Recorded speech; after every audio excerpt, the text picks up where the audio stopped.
Welcome to my belt. Melita and Area Tourism Committee first envisioned the statue to promote tourism in our community in 2001. Clearly it's working. Manitoba agro-meteorologists dubbed this the banana belt because Melita has slightly warmer temperatures than in the rest of the province. Thus the idea of a very unique banana statue. That's why, because it's slightly warmer. Oh, this, I'm gonna put it inside of me. The blue jay was incorporated to acknowledge that Melita is recognized worldwide as an important birding area, IBA, the grasslands bird capital of Manitoba. Sunny and the banana and Breezy the blue jay continue to draw tourists to Melita and our banana days held annually on the second weekend in August with 3 days of exciting events. Thank you for visiting Melita, a town with appeal. That's awful. Sunny is the world's largest freestanding banana statue, 30 feet tall and weighing 6,200 pounds. Breezy is 6 feet tall and weighs 300 pounds. Yeah, it is big. The belt and buckle is a fashionable reminder that Melita is the banana belt. Yeah, fashion. That's what that is. This is big. I'm kind of scared. This feels very phallic. But if you're standing right, come over here and get a view. It's very intimidating to look at. This has been a family program so far. Melita's got me out here losing my mind. Ring, ring, ring, ring. Breezy. Who is this again? Breezy, Sunny the banana, and Breezy the blue jay. Sunny the banana and Breezy the blue jay. Hello, my name's David, and you can see I'm touching the tip of Sunny banana, and Breezy blue jay is up on his shoulder. Welcome to our next installment of Does Size Matter Part 2, the remix. Gotta get down here. His tip is huge. We're in the part of Manitoba that is called the Banana Belt because it is slightly warmer here in Melita than anywhere else in the province. That's impressive. Because baby, this is huge. We're gonna touch tips. That's, I don't know. That's awful. I wanna just throw my body up here. You won't see this at Sunday school. Come on down to Melita and slide down this bananister. It's very clean. It's a clean banana. Now, what you've seen out here today, don't you dare tell a bird. Well, I'll find you and I'll get you. Welcome to Deloraine, a town that loves company. You know, things aren't always going to be what you think they are. This is a prime example of sometimes the hills have eyes today, girl. I'm standing out here in Deloraine, Manitoba, in front of the world's largest purple martin colony tower.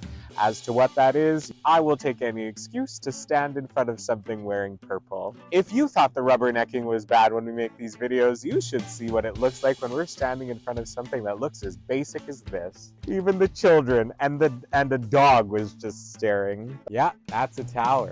Have you ever seen something so tall? The answer is yes, out here in Deloraine, Manitoba. It's the tallest structure in the town, and that's depressing. Purple martin castles and houses on this tower were donated by the following bird lovers. Oh, it's a bird thing. Bird houses used to be on there. Hi, my name's David, and birdhouses used to be on this tower, but no longer because it is a personal attack against my well-being. I do believe that Deloraine is personally trying to antagonize me, so if you're ever in the area, make sure to drive straight through. So join me on our North American tour to discover the world's largest, smallest, and most mediocre things around. So come on down to Deloraine, except don't.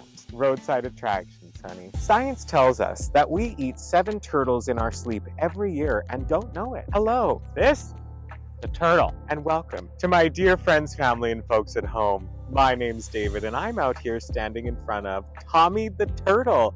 Tommy the Turtle is located in Boissevain, Manitoba, just 75 kilometers south of Brandon. Am I not turtly enough for the Turtle Club? Now, thank goodness the sun is still out because this bad boy is not nocturnal. I think it's time to take a shelfie. Now, Tommy is celebrated across the entire world. What's a turtle's favorite dinner? A sea nut butter and jellyfish sandwich. Here, wait, let me do this. Excuse me, sir. Can I borrow your shell phone? I'm feeling a bit shell-shocked. So come on down to Boissevain, Manitoba. I bet you'll have a shell of a good time. So if you wake up feeling shelly, no, wait. So if you wake up feeling like Shell, that's probably why. So come on down to join the Turtle Club here in Boissevain, Manitoba. Once upon a turtle. So what are you waiting for?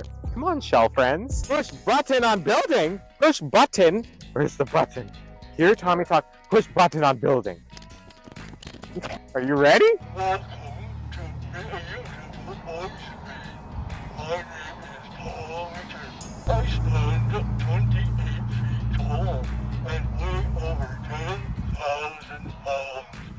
While I am a big turtle, I am also the world's only talking turtle.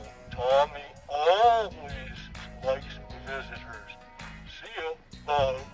What in the fresh hell did we just listen to? Jeez. You might get bird flu. Hello, you. Welcome to Does Size Matter? Part 2, the remix. My dear avians, today I am out in Dunrea, Manitoba, where you will find Cabrea, the snow goose. Get a load of this honker. She looks pretty weathered, but I don't suspect any foul play. Make sure to get your exercise. Do you say gooses? So come on down to Dunrea for a honkin' good time here with Cabrea, the snow goose. I like beach chicken. So if you want to follow my great idea, come down to Dunrea to see Cabrea.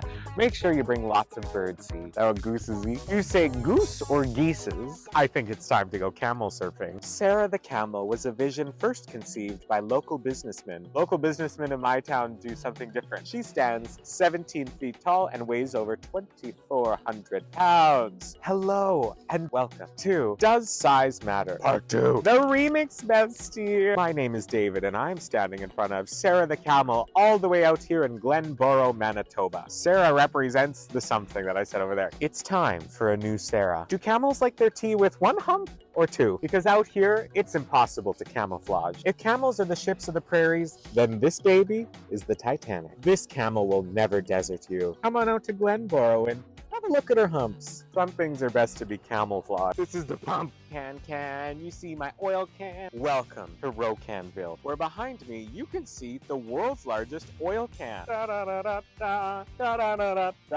Hope I'm stuck in the pump. Get pumped. You ready to pump this oil? In the middle of nowhere. Hey, we're pumping oil, son. Size does matter, especially when it comes to your lubricants. This was erected by citizens of Rocanville. I don't mean to be crude, but erected? I'm gonna pump some oil in Rocanville. Out here in No Cans land. Now you're probably wondering, David, can you pump me some oil?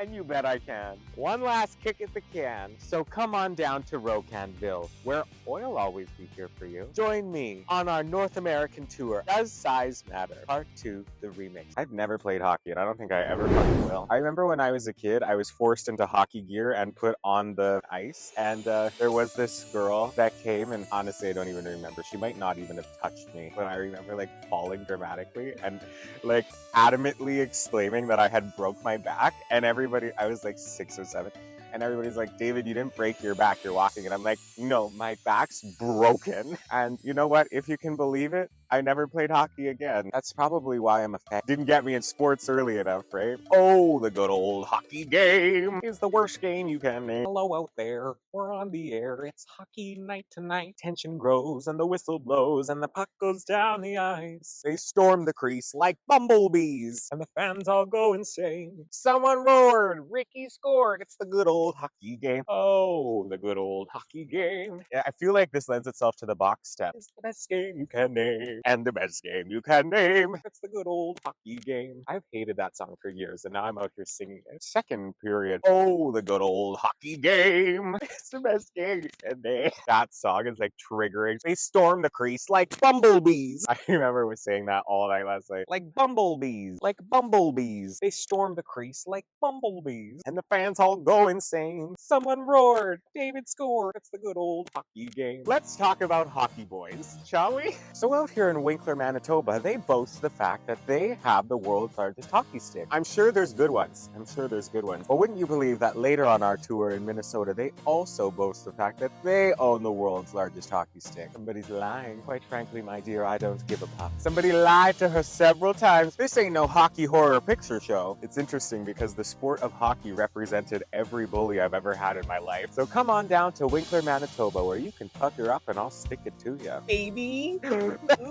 It's not safe! So join me on our North American discovery tour of who truly has the world's largest hockey stick. Come on down to Winkler, Manitoba to see maybe the world's largest hockey stick, or maybe it's just some embarrassment that's not as big as everyone else's. I shall not be held responsible for my Twitter notification. Hockey sticks. both alike in dignity. In fair Eveleth is where we lay our sea. In fair Winkler is where we lay our tale. What here shall miss, our toil will strive to end. To my dear friends, family, and folks at home, it is the moment we have all been waiting for. Who has the world's largest hockey stick? You see, here in Eveleth, the main distinction we have with our hockey stick is, as you can see, it is made of, that's right, wood. Two people cannot have the world's largest hockey stick. Yeah, this stick is bigger. So what, Manitoba was just lying? What would you rather play with? Something that splits but is bigger, or something that's made of metal but is smaller? Are they liars? I'm gonna go put a sticky note on the Manitoba stick and it just says liar. Should we call them? Your stick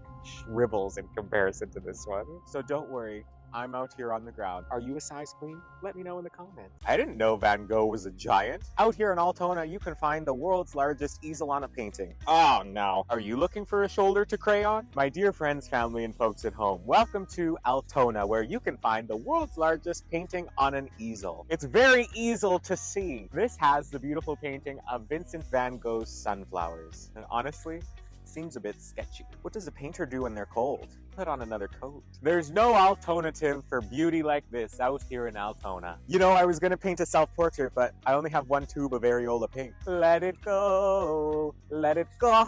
Join me in my North American tour of all things artistic, beautiful, big, small, pointless, and everything in between. Big painting, big brush. You know, these flowers probably fool the birds and the bees. I mean, running with the narrative that Van Gogh is a giant, if he cut off his ear would be like the size of a human. You know what they say about these things, go big or go home. Okay, seriously though, Van Gogh didn't think he was a good artist and his self-confidence was super low. He suffered from mental health issues, but I remember going through the Van Gogh experience and seeing how low and poorly he thought about himself. The majority of his fame came after his death, which is really sad, right? He didn't actually know the impact he had on the world. So bestie, if that's you, your voice matters, your art matters. We need your art. It might, it sounds super sad to say, the impact of your art can truly extend beyond your lifetime. So in 100 years, when the aliens are figuring out how to read art and figure out what those pictures mean, because all the sunflowers would have been decimated by climate change, they might have a better understanding. I guess we're making art for aliens. That's the point now. Art for aliens. It sounds like a company. Art for aliens. Morning. Could trademark that. Art for aliens. So bestie, we need your art. So your art may not be as big as this painting behind me, but we still need it. Get out there, do it, present it to the world, and hey, it might not be received right in the beginning, but that's okay. Imagine if your art was displayed on this scale so many years after you had died. It's time to go.